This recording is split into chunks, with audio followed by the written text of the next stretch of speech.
Welcome back to Hardware Unboxed. Today I'm returning to the world of high-end monitors to look at the LG 38GL950G. This monitor has been a long time coming. It was first announced at CES in 2019, and only just towards the end of last year did we actually see it go on sale. But for a lot of people interested in flagship ultra-wide displays, this one has been on the radar for some time now, and there's a couple of reasons for that. Firstly, it's a new display format, 37.5-inch panel size with a 3840 by 1600 resolution. This gives it roughly the same pixel density as 3440 by 1440 displays we've had for a while now, and about the same aspect ratio. Technically, neither format is exactly 21:9, but yeah, it's close enough in practice. The result is the same sort of experience as 3440 by 1440, but from a larger screen, about 9 centimeters wider and about 3 centimeters taller.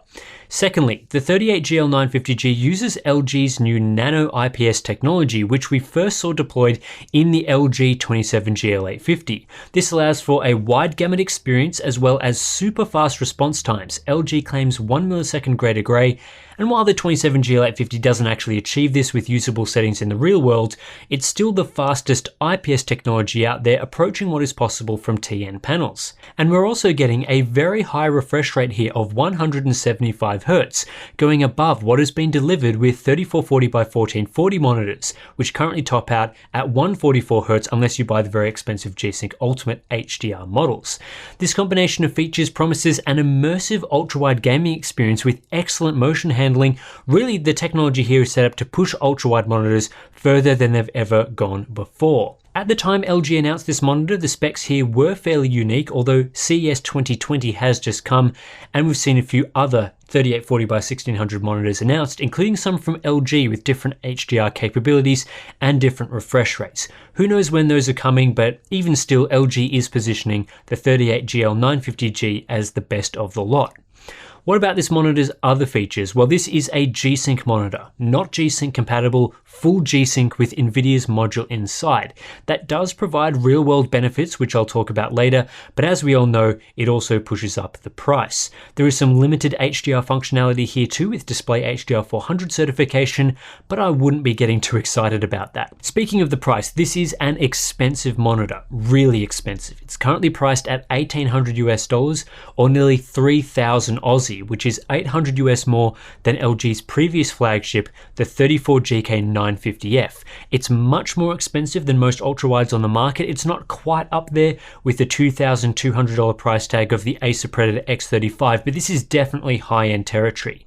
But even if you're not interested in such an expensive monitor, the performance we'll go through shortly will give you a good idea how this panel will perform in some cheaper options that are set to hit the market soon. It's a very interesting display in my opinion. The design LG has used here is once again quite similar to their previous Ultra Gear monitors. There's reasonably slim bezels on the front, a wide V-shaped stand with black and red plastic, a cylindrical pillar that this time is made of metal, and a black minimalist rear. You'll spot a few more red highlights around the place, like with the top vented area. It's not the slimmest monitor ever designed, it's got a bit of chunk to it, but that's not unusual for a curved ultrawide. The rear includes a feature LG is calling Sphere Lighting 2.0, which is an RGB LED ring around the pillar and ports. It's not the first time I've seen RGB lighting on a monitor, but I think this is the best implementation. There's many more RGB lights than we usually get, and they're very bright. Often the issue with RGB lighting on the back of monitors is they're dim and can really only be seen from the rear, which typically faces a wall. Well, with this, the lighting is easily bright enough to create an ambient effect around the display. And that's good news because with LG's software, you can sync up the RGB effects to what is shown on the screen for an added ambient effect. This works best in a dark room, but even in my well-lit office, you can see the lighting to an extent. Normally I just pass off RGB on a monitor as complete rubbish, but yeah, this is surprisingly good. I also really like the stand LG has used here. It has decent height adjustability plus tilt support, but most importantly, it's very sturdy. You know, this is a big, wide screen and any wobbles can easily be magnified at the edges simply because of how big it is, but no, this stand is strong and withstands a bit of punishment with ease. The on-screen display is controlled through a directional toggle on the bottom edge, and it's a good OSD too. It's quick to navigate and includes handy features like crosshairs and FPS counters. However, Like the 37GL950G, there's no backlight strobing mode available for even more clarity improvements. I'd have liked to see that here. Port selection is standard for monitors that use NVIDIA's G-Sync module. You get one HDMI port and one display port. There's USB hub here as well, and let's take a brief moment to talk about what you can and can't do with these ports, because there are some restrictions. Over DisplayPort, you can use up to the 175Hz maximum refresh rate, but even with 8-bit color, you'll be limited to chroma subsampling at the max refresh and resolution. However, 8-bit color is achievable at 160Hz, and for 10-bit color, you'll need to drop down to 120Hz, although of course you can still use HDR with 8-bit color if you prefer the higher refresh rates. Meanwhile, the HDMI port is limited to just 85Hz, so probably wouldn't be using it. Without display stream compression, or DSC, which leaves us with chroma subsampling at the maximum refresh rate, I think most people will prefer to use this monitor at 160Hz to get that crisper, clearer experience, particularly on the desktop. The difference between 175Hz and 160Hz isn't massive, but it is a bit disappointing the maximum refresh mode is restricted in this way. Hopefully a future revision will support DSC and alleviate this problem. Not that this does much for people forking out well over a $1,000 price tag for this monitor right now. Couple of other quick notes. You may have heard NVIDIA's latest generation G-Sync module also supports VESA Adaptive Sync, aka FreeSync, allowing you to use G-Sync monitors with AMD GPUs and still get a variable refresh rate. This is one of those monitors, so it does come with the newest variant of the G-Sync module. Just to repeat, the variable refresh experience here is available with both NVIDIA and AMD GPUs, even though it uses the G-Sync module, so there's no reason to be concerned about that. Also, there is a small cooling fan inside this monitor. However, in my experience, it's virtually silent and nothing to worry about. It's definitely quieter than some of the G-Sync Ultimate monitors I've reviewed previously. Let's look at response time performance now. LG provides 4 overdrive modes with this monitor, claiming a 1 millisecond grey-to-grey response only at the maximum faster mode. However, performance is still very strong even with overdrive off. At 175Hz, we saw a grey-to-grey average of 6.4 milliseconds with this setting, which is very quick by modern IPS standards. Normally an IPS panel needs overdrive to achieve these sorts of response times, and even then some monitors don't get this quick. Normal is a step up again, about 1 millisecond faster, but it's the fast mode where the LG 38GL950G really flexes its muscles. Here we are getting an incredible 3.17 millisecond grey-to-grey average with levels of overshoot that are present but manageable. 85% of transitions had no problems. It's only with a few close together transitions that overshoot exceeds 20% or so. And in gameplay, I found these issues virtually impossible to spot. With these sorts of speeds, 100% of transitions fall within the reasonably tight 5.71 millisecond response window for 175Hz gaming, which is perfect. However, as you might have noticed, this isn't technically a 1 millisecond monitor at this overdrive mode. For that, we need to push up to faster and yeah, same problem as the 27GL950G. Overshoot is incredibly high here, resulting in obvious light trails to any moving objects on the screen. The grey-to-grey average is 1.83 milliseconds, with some transitions completing in less than 1 millisecond, but that doesn't matter much when overshoot is so high. And while this mode is unusable and the monitor really isn't 1 millisecond capable, I don't want to take away from what is otherwise a very fast IPS monitor experience. Usable speeds in the 3 millisecond range with the fast mode is still outstanding. What's even better here is how the 38GL950G holds up across the refresh rate range. At 160Hz, the experience is essentially the same as 175Hz, which is great news for those that don't want to deal with chroma subsampling. Then at 144Hz, overshoot gets a little worse, but even then, this is still a usable experience. Similar story at 120Hz, which still delivers sub 4 millisecond response times. From there, it actually gets better. At 85Hz, overshoot is reduced substantially, with response time averages only creeping up to 4.56 milliseconds. Then at 60Hz, we see similar overshoot with slightly higher response times. While this is a bit slower than what is possible at 175Hz, had LG kept 3 millisecond type performance at 60Hz, we likely would have seen considerable overshoot going on the trend that was being shown with those higher refresh rates. So the better option here was to drop down speeds a bit, and 5 milliseconds is still quite quick for an IPS. What we're also seeing here is the result of variable overdrive, which you get with all full G-Sync monitors through NVIDIA's high-end G-Sync scaler. You'll notice that we didn't have to change the overdrive setting at all to get excellent results at 175Hz through to 60Hz. We were able to comfortably keep it on fast without any issues. And performance did noticeably change between 120 and 85Hz to maintain acceptable overshoot levels, which is what variable overdrive does. It modifies the level of overdrive depending on the refresh rate. Now, variable overdrive is possible on non-G-Sync displays through traditional scalers, but it's rarely implemented, so one of the few ways to get it is with full G-Sync monitors. Some panels need this tech to deliver the best performance at all refresh rates, and it seems like this is one of those cases. Some panels don't as well, but this is a tangible benefit to having G-Sync with this display. Whether this is worth the price premium depends on, of course, how response time sensitive you are. Let's look at some comparison charts, and yeah, the 38GL950G looks very impressive here. It doesn't have the absolute fastest response times I've tested, but it sits among TN monitors like the speedy Gigabyte Aorus KD25F and the HP Omen X27. For an IPS monitor with significantly better colors and viewing angles, that's pretty unprecedented. Performance here is simply outstanding. There are some other noteworthy comparisons here. Overdrive is better tweaked with the 38GL950G, so it's faster than the 27GL850. I think both panels perform similarly overall when you factor in overshoot as well, but the 38GL950G is much closer to its limits and has variable overdrive as well. Compared to other ultrawide monitors, the nearest competitor is the Acer X35, although it's slower, and being a VA panel, it has issues with dark level smearing and overshoot to a certain extent. You can see improvements over LG's previous generation monitor here too. The 34GK950F is good with the 5.14 millisecond gray to gray average, but LG has shaved off nearly 2 milliseconds here, which is significant and allows for a clearer image in conjunction with its faster refresh rate. Budget ultrawides offer more like a 7 to 8 millisecond response time and aren't in the same performance class. Again, we see the benefits of IPS tech with the dark level average performance.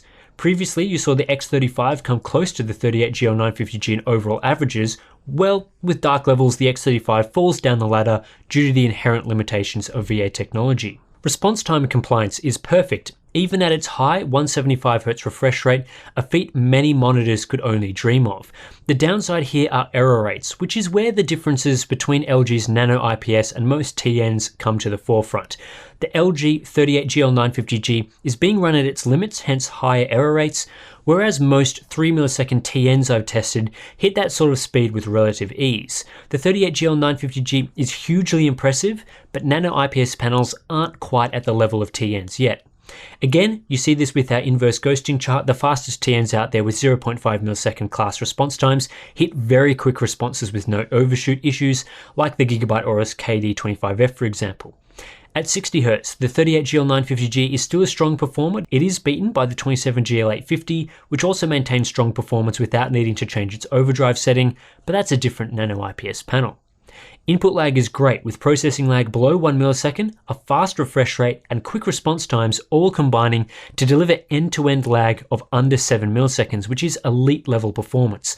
Nothing at all to be concerned about here. Power consumption, well, that's higher than 34-inch equivalents, which is to be expected given the larger panel size here and that bright RGB light on the back. 62 watts is still reasonable though, but perhaps not the most efficient on this list.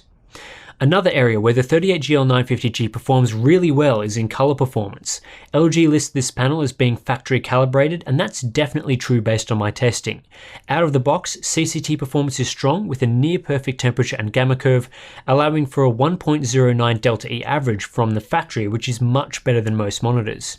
When measuring against sRGB, it does suffer from not shipping with an sRGB clamp by default, although it does have an sRGB mode that I'll talk about in a moment. So if you don't enable the sRGB mode, you will get oversaturated colors and delta E's in the 2.0 to 3.0 range, which is still pretty good for a gaming monitor, but not perfect. What about the sRGB mode then? Well, it's pretty good. The top end of grayscale is tinted a bit too blue, at least with my review unit, and unfortunately you can't correct that in the OSD as the color temperature setting is grayed out. A delta E of 1.76 is still very good, but ideally the sRGB clamp this mode provides would also be accessible in a different mode that allows color temperature tweaking just to correct any slight issues with the unit from the factory. Did I say sRGB clamp? Well, Yes, I did, and that's what the sRGB mode provides, meaning sub 2.0 Delta E's are possible. If you want sRGB accuracy out of the box, I'd recommend using this mode, despite some issues with color temperature. With all things considered, it's the best mode to use for displaying sRGB content. D65 P3 performance is also strong out of the box. Grayscale performance is similar to what we've just been discussing, with saturation and color checker Delta E's also below 2.0. This is the sort of factory calibration I like to see. We basically have two modes here that provide decent sRGB and decent P3 performance without the need for tweaks. From here, we can do a full calibration using DisplayCal, which sees all the remaining issues tightened up completely. sRGB Delta E's are around that 0.5 mark and similar with P3. However, we aren't quite getting full P3 coverage. We're still limited to around 95% with this panel, a very good result among consumer IPS monitors, but this does lead to some slight clipping right at the top end when displaying wide gamut content. If you're a perfectionist, this may be a concern. Otherwise, this is a great result from a gaming focused monitor. No issues with panel brightness here. The 38GL950G delivers over 400 nits when calibrated, which is very bright. Viewing angles are excellent, not quite the best IPS viewing angles of monitors I've used, but significantly better than TN and many VA offerings. IPS glow is minimal with my review unit too. A lot of people get concerned when buying IPS monitors that they'll get terrible glow, but most current gen panels I've seen don't suffer from severe glow problems. If you've seen any other review coverage of nano IPS displays, you'll probably know that contrast ratios and black levels are a major problem. Unfortunately, this is true of the 38GL950G as well. I measured a contrast ratio of 879 to 1 after calibration, which admittedly is a bit better than my 27GL850 unit. However, it's still not great, staying within the realms of TN panels rather than pushing up to the 1000 to 1 and above that we expect from the best IPS monitors. What does this mean in practice? Well, if you game under artificial lights or during the day, it's unlikely you'll notice any issues with contrast ratio compared to other types of monitors. This is because ambient light interferes with observed black levels to an extent.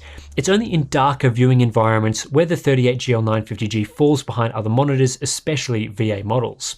While this is a poor result for nano IPS panels, I think it's important to note that even though contrast is similar to TN's, the 38GL950G and 27GL850 have a significant advantage over TN's in viewing angles and color performance. It seems that a sacrifice to improve response times to near TN levels has been contrast, which is an area I'd rather see hit than viewing angles, to be honest.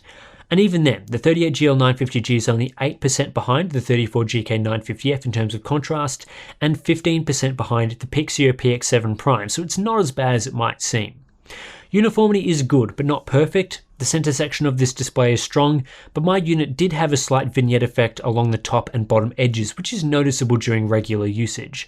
I think for an $1,800 display, vignetting is not a good result, but at the same time, it's not a major issue and it's definitely not noticeable while gaming. Finally, we get to HDR performance. I'm not going to dive into this much because the 38GL950G lacks local dimming of any kind, so it realistically cannot display single frame contrast ratios above 1000 to 1.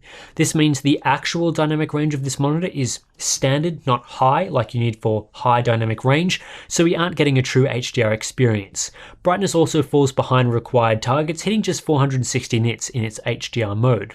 I will say that HDR input support is actually good, so the monitor doesn't look like trash when you enable the HDR mode in Windows, but the actual picture quality isn't in the same league as true HDR displays. That said, you might find the HDR mode useful for wide gamut work, it's just not real HDR. Well, that's a lot of testing. Hopefully for anyone waiting for an in-depth review of this monitor, all your questions have been answered. But if you saw reviews of the 27GL850, you were already part of the way to uncovering how the 38GL950G performs, given it uses the same sort of nano IPS panel technology. Outside of HDR gaming, this is clearly the best ultrawide monitor on the market right now. It essentially takes every feature we got with previous flagship ultrawide displays and takes it up a notch. The resolution and panel size is physically bigger, if only slightly, which I think is really good. I love the size, and the bump up from 3440 by 1440 to 3840 by 1600 is handy. It's more immersive in my opinion for gaming and better for split screen productivity work. The refresh rate is higher. Previous models topped out at 144Hz, now we're getting up to 175Hz, although with chroma subsampling that's realistically 160Hz for full quality viewing. The chroma subsampling issue is disappointing to an extent, but I think it's forgivable when it's still delivering a high refresh rate at a large resolution. The bump may not be large for those that already have a 144Hz ultrawide, but if you're coming from a popular 100 or 120Hz monitor like the Acer Predator X34, this is a significant improvement in my opinion and as a long-time X34 user myself. Most impressive of all are the response times, which are excellent. This is the first time I can say an IPS monitor delivers response times equivalent to TN monitors. It's a really quick display, a small amount of overshoot with a 38GL950G still gives the best TN monitors an edge in terms of overall performance, but the clarity in motion with this monitor is equivalent to a TN at the same refresh rate. It's a big upgrade over previous IPS panels that packed 5ms response times, and given the other benefits you get from IPS, this is a next generation viewing experience. Some people will no doubt criticize this monitor's inability to actually hit a 1ms greater gray average with a usable overdrive mode, but this is no different to TN panels. I'm yet to review a TN monitor that hits 1ms on average either, and at this point I've looked at several that claim 0.5ms response times. Yes, I've seen 1ms and 0.5ms minimum response times, but not on average. The point is, the 38GL950G's best usable overdrive mode is still mighty impressive and comparable to optimized TNs. The 38GL950G also delivers in many other ways. Variable overdrive keeps performance rock solid across the entire refresh rate range. Even though it has a G-Sync module, it's FreeSync compatible and works with AMD GPUs. Input latency is very low. LG is factory calibrating these panels and the results are very good both for sRGB in the sRGB mode and for wide gamut usage. Did I mention this is a wide gamut panel that has 95% P3 coverage? Yeah, you get that too. And high brightness levels and excellent viewing angles and a great design with functionally useful RGB lighting. While in general this is an excellent monitor, it's also not perfect, so let's acknowledge some of its flaws. The biggest is the contrast ratio, which is unimpressive against other IPS and especially VA monitors. Whether this is an issue for you will depend on how you view your monitor, with those that game in the dark the most affected. Chroma subsampling at 175Hz is another issue, as is the complete lack of true HDR functionality. Normally I can forgive a bit of slackness on the HDR front when the monitor is fine for SDR gaming, but given the high price tag of the 38GL950G, having proper HDR functionality is almost a requirement in my opinion. And this brings me to the final consideration here, which is the price tag. $1,800 is a huge amount of money to spend on a monitor. Admittedly, this is a really good monitor, but I just think this price tag is a bit too high, especially with a number of 3840 by 1600 monitors with 160Hz refresh rates set to hit the market soon, including LG's own 38GN950. Not that we have pricing on that monitor yet, I just expect it to be cheaper, and it sounds like it could offer a similar experience. My opinion here also comes from looking at previous flagship ultrawide pricing like the Acer Predator X34 and the LG 34GK950F. Those have typically been around $1,000 to $1,200 at launch. Yes, that's still expensive, but it's not $1,800 expensive. Is the 38GL950G $600 better than the 34GK950F or $800 going on current pricing? This is a fantastic monitor, but with that difference in price, I'm not sure it's good enough without real HDR capabilities. That said, pricing on LG monitors do change often. They're a company that is known to discount products in the months after launch, so it wouldn't surprise me if this is selling around $1,500 mid-year. That's probably still a bit pricey, but it's easier to justify for one of the best displays on the market. That's it for this one. Hope you all enjoyed this review of the LG 38GL950G. I think I've said that product name a bit too many times in this one. As always, you can subscribe for more monitor coverage. We're going to be doing some more roundups and buying guides and all that sort of things in the coming weeks, so you probably want to check out those when we put them up on the channel. You can also support our monitor testing directly through our Patreon page. We do really appreciate everyone that supports us through there. You can download all the ICC profiles we create for monitors through there, and also we definitely use some of that money that we get from Patreon to buy monitors that we've tested on the channel. So it really does help out. And yeah, we also have the merch store if you want to get some hoodies like this. Links in the description below. That's it. It's been a long review. I'll catch you in the next one.